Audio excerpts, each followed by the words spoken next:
So I saw this movie a couple hours now, and although the laugh isn't as iconic as, say, Mark Hamill's laugh, I still like the laugh and have been doing it all night at work. So Joker is the latest comic book movie coming from Warner Brothers and the DCEU, or is it the Worlds of DC? Whatever this cinematic universe or non-cinematic universe, this is a standalone movie coming out of DC Comics, directed by Todd Phillips and starring Joaquin Phoenix as the title character, the Joker, or his civilian name, Arthur Fleck. And it basically shows Arthur go through these series of unfortunate events, but not in a cute way like Neil Patrick Harris, and eventually all these bad circumstances cause him to spiral and snap, and he ultimately becomes the Joker. And if you know anything about comics, the closest thing we have to a Joker origin story is the Killing Joke. And even something like the Killing Joke isn't actually canon. We don't know what is real and what isn't real in the Killing Joke. We don't even know what the Joker's real name is in the comics. And so any origin that you get from this movie has no real connection to comic book lore. And not only just that, this is like the least comic book of all comic book movies. It's like, yes, this movie is taking one of the most iconic superhero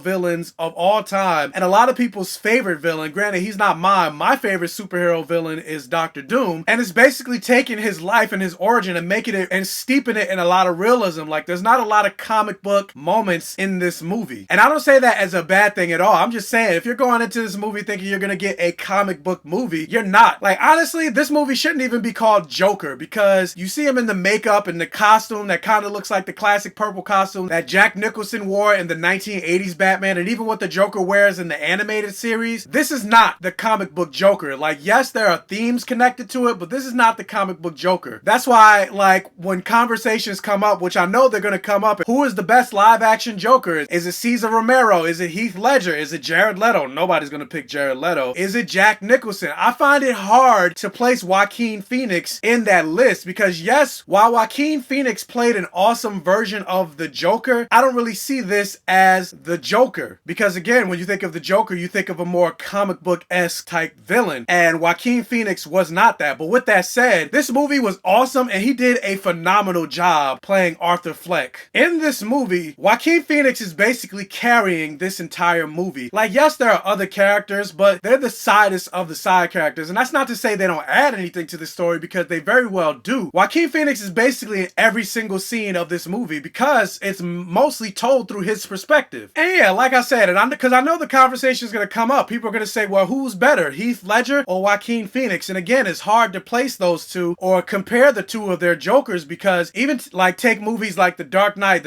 Rises, and Batman Begins, even though those Christopher Nolan Batman movies were steeped in realism, they were still pretty comic booky. But with this movie, I feel like you could take Joker out of the name and call it something else, and it doesn't really lose anything. And with that said, like, if you're going into this movie thinking you're going to get a lot of moments as Joaquin Phoenix as the Joker, you're not. And again, that's not a bad thing. Like, this movie is a slow burn in terms of the moments that it takes to see Joaquin Phoenix finally descend into the madness to become the Joker. But all of those moments that you do see, they're incredibly interesting to watch. There are a lot of moments that are intense, where the theater just got absolutely silent because of the level of intensity that were happening on the screen. And in many moments, you felt uncomfortable, and you felt for him and for all the trauma that he was going through. And there were moments that were so uncomfortable in the theater but even I started laughing, not because I thought those moments were funny, but because I was starting to become uncomfortable. And I mean, I know there's a lot of controversy regarding this movie, and it's also dipping on Rotten Tomatoes. Like, it was fresh, and that was just dipped under 69%, and in order to be fresh on Rotten Tomatoes, you have to be at least a 70% or higher. I personally don't really get the controversy, and plus this whole notion that just because this movie exists, you're given a reason for people to go out and commit heinous acts. Like, say, take the Aurora, Colorado incident where the guy tried to emulate the Joker, and that's why he went on a killing spree. A person that's mentally ill could take anything and say that's their motivation for doing whatever. I don't think this movie is glorifying murder and death and somebody doing the things that the Joker does. I just see it as a movie telling an Elseworld origin story of the Joker, just like the Killing Joke did in comics. Just like plenty of other mediums have done where they focus on the villain as opposed to the hero. My only real issue that I have in this movie, and it's not even that big of an issue, it's just something that happens at the end of the movie, and a speech that Joker gives at the end. And I'm not gonna say what it was, but it felt way too on the nose. It felt way out of place for a character like the Joker. But I guess for this version of the Joker, it worked. But it still, to me, was just like, eh. But again, that's a minor gripe. Overall, I really enjoyed this movie. I would totally see it again. I don't think this movie needs a sequel, and I'm kind of hoping they don't really do a sequel. But if they do end up doing a sequel, I wouldn't be opposed to it. But I don't think they will, because Joaquin Phoenix has kind of made it known that he doesn't like doing sequels. That's why he turned down Doctor Strange, because Kevin Feige originally wanted him to be Doctor Strange, but he didn't want to be tied down to all these multiple films. But with that said, my rating for the Joker movie is definitely a blockbuster. So have you seen Todd Phillips' The Joker? What did you think about it? Let me know down in the comment section below. Also, if you can, please hit that thumbs up button and like this video. It'll really help out the channel. And if this is your first time watching one of my videos, please check out the other videos on my channel. If you like what you see, please subscribe for more and hit that bell notification button so you're alerted every time I post a new video. And tell your friends, families, and neighbors about my channel to help me continue to grow. And as always, I will catch you guys next time.